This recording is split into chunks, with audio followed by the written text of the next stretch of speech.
ہندوستان میں ایک سلطان ایسا بھی تھا کہ جب تک زندہ رہا انگریزوں کو لگا وہ ہندوستان پر قابض نہیں ہو سکتے، لیکن ایک انگریز افسر نے جب اس کی لاش محصور قلعے کے باہر دیکھی تو کہا اب ہندوستان ہمارا ہے۔ یہ بڑے صغیر میں انگریزوں کے لیے آخری بڑی رکاوٹ تھی۔ میں ہوں حمزہ چودھری اور آپ دیکھ رہے ہیں یوٹیوب چینل گلوبل میڈیا۔ آج ہم آپ کو بڑے صغیر کی اس مسلمان سیاسی شخصیت کی زندگی کے کچھ گوشوں سے آشنا کرانے کی کوشش کریں گے جن کے بارے میں تاریخ کے اکثر طالب علم یہ رائے رکھتے ہیں کہ اگر سلطان فتح علی ٹیپو کے ارد گرد میر صادق جیسے ننگے ملت، ننگے دین اور ننگے وطن کردار نہ ہوتے تو یقیناً بڑے صغیر کی تاریخ اس سے مختلف ہوتی۔ شیر محصور، جس کے بارے میں انگریز مائیں اپنے بچوں کو ڈرانے کے لیے کہا کرتی تھیں کہ خاموش ہو جاؤ، ٹیپو آ رہا ہے۔ ٹیپو سلطان کی سیاسی اور جنگی زندگی کے اوراق پلٹنے سے پہلے گزارش ہے کہ نئے آنے والے ساتھی چینل کو سبسکرائب کر کے ساتھ موجود بیل کی علامت کو دبا دیں تاکہ آپ کو ہماری ہر نئی آنے والی ویڈیو بر وقت مل سکے۔ ناظرین محترم، تاریخی شہادتوں کے مطابق 18ویں صدی میں سرزمین ہندوستان پر دو ہی ایسی شخصیات تھیں جو انگریزوں کا راستہ روکنے کی قوت و صلاحیت رکھتی تھیں، جن میں سے ایک نواب سراج الدولہ جو کہ بنگال کے حاکم تھے، جبکہ دوسری شخصیت شیر محصور سلطان فتح علی ٹیپو ہی تھے۔ یہ دونوں سربلند شخصیات غداروں کے بدترین مقاصد کا شکار ہو گئیں۔ بالآخر ہندوستان انگریزوں کی آغوش میں چلا گیا۔ 20 نومبر 1750 ہماری تاریخ کا وہ یادگار دن ہے جب محصور کے سلطان حیدر علی کے ہاں ایک فرزند انجمن نے جنم لیا۔ یہ وہ زمانہ تھا جب ہندوستان میں مغلیہ سلطنت کمزور سے کمزور ہو رہی تھی، جبکہ غیر ملکی طاقتوں میں یہاں برطانیہ کی ایسٹ انڈیا کمپنی اور فرانسیسیوں کے تجارتی مراکز قائم ہو چکے تھے، اور مزید دلچسپ پہلو یہ ہے کہ دونوں باہم حریف قوتیں تھیں۔ سلطان حیدر علی انگریزوں کے مقابلے میں فرانسیسیوں کے اتحادی تھے، جبکہ انگریز اپنی مکاری کی بدولت نہ صرف مرہٹوں کی طاقت اپنے حق میں استعمال کر رہا تھا، بلکہ یہ بھی ہماری تاریخ کا ایک تاریک پہلو ہے کہ حیدرآباد دکن کا مسلمان حکمران نظام الملک بھی حیدر علی کے مقابلے میں انگریزوں کا اتحادی تھا۔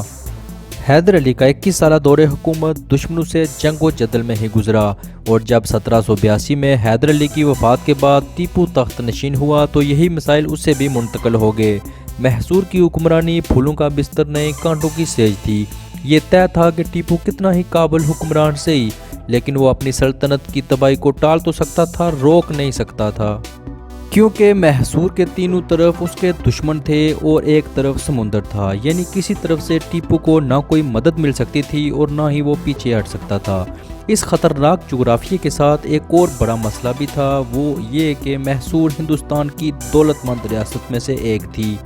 مسالہ جات کی پیداوار اور کپڑے کی صنعت یہاں خوب پھل پھول رہی تھی۔ محصور کے شہریوں کی آمدن باقی ہندوستان کے لوگوں سے 5 گنا زیادہ تھی، تو ایسے میں محصور کے مخالفین کی رال کیوں نہ ٹپکتی۔ اس کے تینوں طرف پھیلے دشمنوں کا واحد مقصد محصور پر قبضہ کرنا تھا، اس لیے ان سے صلح یا معاہدے کا سوال ہی پیدا نہیں ہوتا تھا۔ یوں محصور کی ریاست خطرناک جغرافیے اور مشکل حالات میں کمزور دفاعی پوزیشن پر کھڑی تھی، لیکن ٹیپو ہار ماننے والوں میں سے نہیں تھا۔ وہ صلح اور جنگ دونوں کے لیے ہمہ وقت تیار رہتا تھا۔ اس نے پہلے اپنے دشمنوں سے صلح کے معاہدے بھی کیے، لیکن تمام کے تمام معاہدے ناکام رہے اور اسے آخر جنگ ہی کرنا پڑی۔ ان جنگوں میں کئی بار اس نے اپنے دشمنوں کے ایسے دانت کھٹے کیے کہ لوگ اسے شیر محصور کہنے لگے۔ اس سلسلے کی پہلی جنگ وہی تھی جو اسے اپنے باپ سے ورثے میں ملی تھی، یعنی انگریزوں سے جنگ، جس میں ایسٹ انڈیا کمپنی نے محصور پر حملہ کر دیا تھا۔ یہ وہی جنگ تھی جس کے دوران ہی ٹیپو سلطان کے والد حیدر علی کی وفات بھی ہوئی تھی۔ ٹیپو کی جگہ کوئی اور ہوتا تو باپ کی موت اور دشمن سے جنگ اس کے احساب شیل کر دیتی اور یہ ریاست اسی وقت ختم ہو جاتی، لیکن ٹیپو نے تخت نشین ہوتے ہی ایک کے بعد ایک انگریز لشکر کو دھول چٹائی۔ پھر اس نے بنگلور کے قلعے میں انگریز فوج کو ہتھیار ڈالنے پر مجبور کر دیا۔ بڑے صغیر کی تاریخ میں انگریزوں کو ایسی ذلت آمیز شکست نہ پہلے کبھی ہوئی اور نہ اس کے بعد۔ ایسے میں زخموں سے چور انگریز فوج نے صلح کی درخواست کی۔ اگر ٹیپو یہ جنگ جاری رکھتا تو وہ جنوبی ہندوستان میں انگریزوں کے ہیڈ کوارٹر مدارس پر بھی قابض ہو سکتا تھا۔ ایسی صورت میں کم از کم جنوبی ہندوستان سے انگریز تسلط کا خاتمہ ہو جاتا، لیکن ٹیپو سلطان نے رحم دلی سے کام لیا اور صلح کر لی۔ 1784 میں اس نے انگریزوں سے جنگ بندی کا معاہدہ کر لیا۔ اس فتح سے ٹیپو بڑے صغیر میں تو ہیرو بن گیا، لیکن برطانیہ میں صف ماتم بچ گیا۔ انگریزوں نے طے کر لیا اگر ہندوستان پر قبضہ کرنا ہے تو ٹیپو کو راستے سے ہٹانا ہوگا۔ اس کے لیے انہوں نے سازشوں کا جال بچھانا شروع کیا۔ سازشوں میں ٹیپو کی ایک کمزوری ان کے بہت کام آئی۔ وہ کمزوری یہ تھی کہ ٹیپو درباریوں کو خوش رکھنے کا ہنر نہیں جانتا تھا۔ اس نے حکمران بننے کے بعد کئی نئے لوگوں کو دربار میں جگہ دی، جس سے پرانے درباری ناراض ہو گئے، جن میں وزیر خزانہ میر صادق اور وزیر اول پورنیہ پیش تھے۔ یہ وہ لوگ تھے جنہوں نے ٹیپو سلطان کو اقتدار سنبھالنے میں مدد کی تھی، لیکن اب انہیں لگنا شروع ہو گیا تھا کہ ٹیپو انہیں نظر انداز کر رہا ہے۔ اس وجہ سے درباری سازشوں کا ایسا سلسلہ شروع ہوا جس میں انگریزوں کی دال گلنے کا امکان پیدا ہو گیا۔ اب انہیں ٹیپو کے دربار سے غدار ملنے لگے تھے، اور ان غداروں کو خریدنے والا تھا ایسٹ انڈیا سے آیا نیا governor general. East India company کے نئے گورنر جنرل کا نام تھا لارڈ کارنوالیس۔ یہ بہت مکار شخص تھا۔ یہ دشمنوں کو میدان جنگ میں ہرانے سے زیادہ اسے گھر میں کمزور کرنے کا ہنر جانتا تھا۔ ٹیپو کے درباریوں کو خریدنے کے باوجود لارڈ کارنوالیس تنہا ٹیپو کے مقابلے میں آنے سے ڈرتا تھا۔ اس نے نظام حیدرآباد اور مرہٹوں کو ساتھ ملا لیا اور محصور پر چڑھائی کر دی۔ پہلے اس نے محصور کے اہم شہر بنگلور پر قبضہ کر لیا۔ ٹیپو سلطان نے جوابی حملہ کر کے اسے بنگلور میں گھیر لیا، لیکن جب ٹیپو سلطان فیصلہ کن حملہ کرنے والا تھا تو ٹیپو کی فوج میں موجود غداروں نے حملے کی تفصیلات لارڈ کارنوالیس تک پہنچا دیں، جس کی بدولت وہ بچ کے نکلنے میں کامیاب ہو گیا۔ لارڈ کارنوالیس نہ صرف حملے سے بچ نکلا بلکہ اس نے ایک لمبا چکر کاٹتے ہوئے ٹیپو سلطان کے مرکز سرنگا پٹم پر چڑھائی کر دی، لیکن سرنگا پٹم سے تقریباً 15 کلومیٹر کے فاصلے پر اس کی ہمت جواب دے گئی۔ وجہ یہ تھی کہ اس کی فوج تھک چکی تھی۔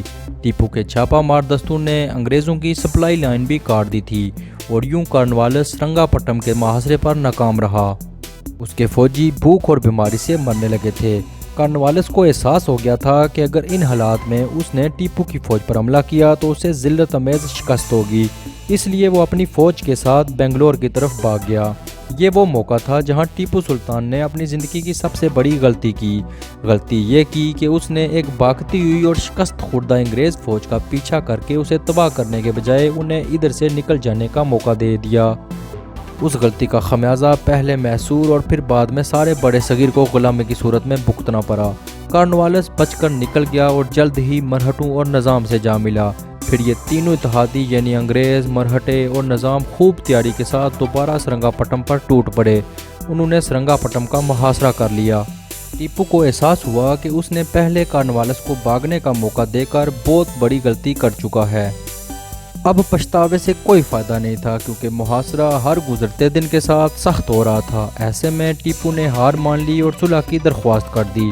لارڈ کارنوالیس نے صلح کے بدلے میں ٹیپو سے محصور کی آدھی سلطنت 8 کروڑ روپے توان جنگ وصول کیا۔ یوں اپنوں کی غداری اور جنگی غلطیوں کی بدولت ٹیپو سلطان کی طاقت پر ایسی کاڑی ضرب لگی کہ وہ اس کے بعد کبھی نہ سنبھل سکا۔ لارڈ کارنوالیس کے ہاتھوں شکست کے ٹیپو اور اس کی سلطنت پر 2 فوری اثرات مرتب ہوئے۔ ایک تو یہ کہ ٹیپو پر انگریزوں سے بدلہ لینے کا جنون سوار ہو گیا۔ ٹیپو نے طے کر لیا جب تک وہ انگریزوں کو شکست نہیں دے گا وہ ہمیشہ زمین پر سوئے گا، اور اس نے ایسا ہی کیا۔ اس نے ایک کھلونا گھڑی بھی تیار کروائی جس میں ایک شیر ایک برطانوی فوجی کا گلا دبوچ رہا تھا، اور یہ گھڑی آج بھی لندن کے میوزیم میں محفوظ ہے۔ ٹیپو اس گھڑی کو دیکھ کر دشمن سے بدلہ لینے کی ترکیبیں سوچا کرتا تھا۔ جنگ کا دوسرا اثر ہوا ٹیپو کے وفاداروں پر، جنہوں نے بھانپ لیا کہ اب ٹیپو کی سلطنت کا کوئی مستقبل نہیں ہے، جس کی وجہ سے وہ سلطان سے دور دور رہنے لگے۔ یہاں یہ بات بتانا بھی اہم ہے کہ ٹیپو کے 12 بیٹے اور 5 بیٹیاں تھیں، لیکن اس کے ایک بیٹے میں بھی یہ صلاحیت نہیں تھی کہ وہ سلطان کا بہترین جانشین ثابت ہو۔ لیکن ٹیپو سلطان ایک معجزے کی امید لگائے بیٹھا تھا۔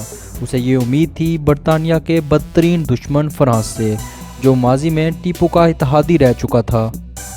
ٹیپو نے فرانسیسی جنرل نیپولین بوناپارٹ کے پاس اپنا سفیر بھیجا اور مدد کی درخواست کی۔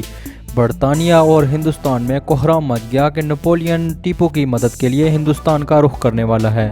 ٹیپو اب چاروں طرف سے دشمنوں میں گر چکا تھا اور فرانس سے مدد آنے کا امکان بھی ختم ہو چکا تھا۔ یہ ایسا وقت تھا کہ اس کے دشمنوں نے یہ طے کرنا تھا کہ وہ شیر محصور کا شکار کب، کہاں اور کیسے کریں۔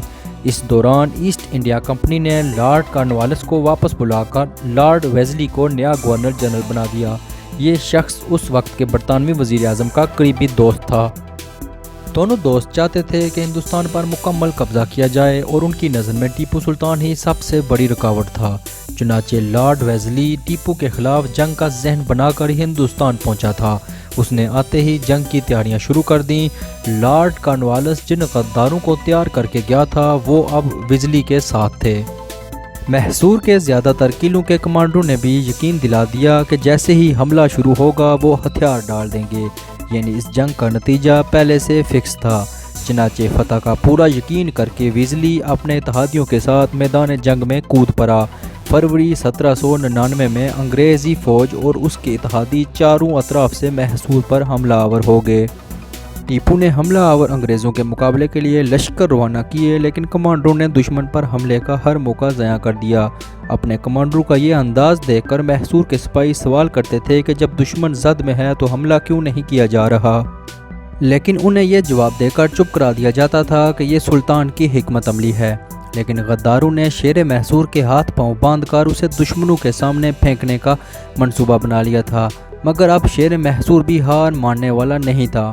ایک موقع پر وہ خود فوج لے کر نکلا اور اس نے انگریز جنرل پیرس کے چھکے چھڑا دیے۔ لارڈ ویزلی نے بھی اپنی ایک رپورٹ میں ٹیپو کے ماہر جرنیل ہونے کا اعتراف کیا ہے، لیکن ٹیپو کے غدار افسر یہاں بھی انگریزوں کی مدد کر رہے تھے۔ وہ جان بوجھ کے ٹیپو کے فوجی دستوں کو دشمن کی توپوں کی زد میں لے آتے تھے۔ اس طرح ٹیپو کو بہت نقصان اٹھانا پڑا اور اس نے پیچھے ہٹ کر سرنگا پٹم میں دفاعی پوزیشن سنبھال لی۔ اپریل 1799 میں یعنی حملہ شروع ہونے کے صرف 2 ماہ بعد انگریزوں نے سرنگا پٹم کا محاصرہ کر لیا تھا۔ ایسے میں غداروں نے دشمن کو بتا دیا تھا کہ شہر کی حفاظتی دیوار کا کون سا حصہ کمزور ہے۔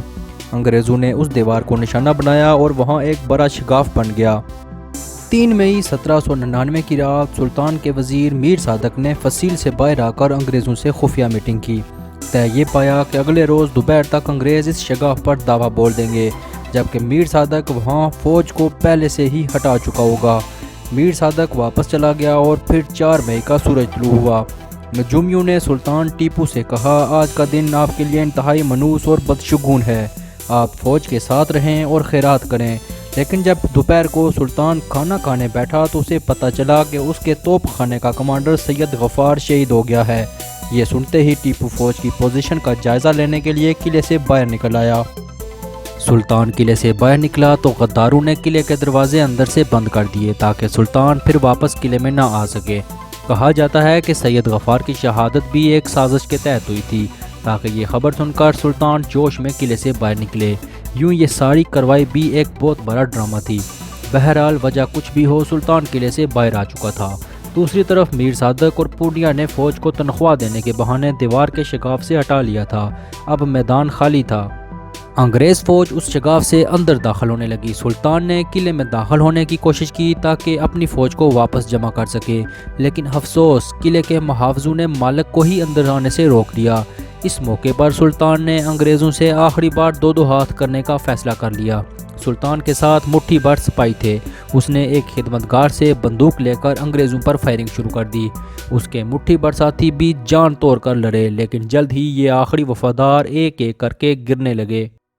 خود سلطان کو گولیاں لگیں اور وہ زخمی ہو گیا۔ ایک ملازم نے کہا، حضور انگریزوں کو بتا دیں کہ آپ کون ہیں، وہ آپ کا احترام کریں گے۔ لیکن تب ٹیپو سلطان نے وہ الفاظ کہے جو تاریخ میں امر ہو گئے۔ اس نے کہا، شیر کی 1 دن کی زندگی گیدڑ کی 100 سالہ زندگی سے بہتر ہوتی ہے۔ شیر محصور تب تک لڑتا رہا جب تک وہ بے بس ہو کر گر نہیں گیا۔ انگریز اس وقت نہیں جانتے تھے کہ قلعے کے باہر لڑنے والا یہ شخص ٹیپو سلطان ہے۔ سلطان جب گرا تو ایک لالچی انگریز نے سلطان کی کمر سے بندھی ہیروں کی پیٹی اتارنے کے لیے آگے بڑھا، لیکن سلطان ابھی زندہ تھا۔ اس نے تلوار کے وار سے انگریز سپاہی کا کام تمام کر دیا۔ اتنے میں ایک انگریز سپاہی کی گولی سلطان کے سر پر لگی اور یوں سلطان شہید ہو گیا۔ لیکن تب تک قلعے میں یہ خبر پھیل چکی تھی کہ میر صادق اور پورنیا نے فوج کو دھوکے سے شگاف سے ہٹایا تھا۔ اس خبر کے پھیلنے پر سپاہی مشتعل ہو گئے اور انہوں نے گولی مار کر میر صادق کو ہلاک کر دیا، لیکن تب تک بہت دیر ہو چکی تھی۔ انگریز فوج شہر پر قابض ہو چکی تھی اور محصور کے سلطان کی لاش قلعے کے دروازے پر پڑی تھی۔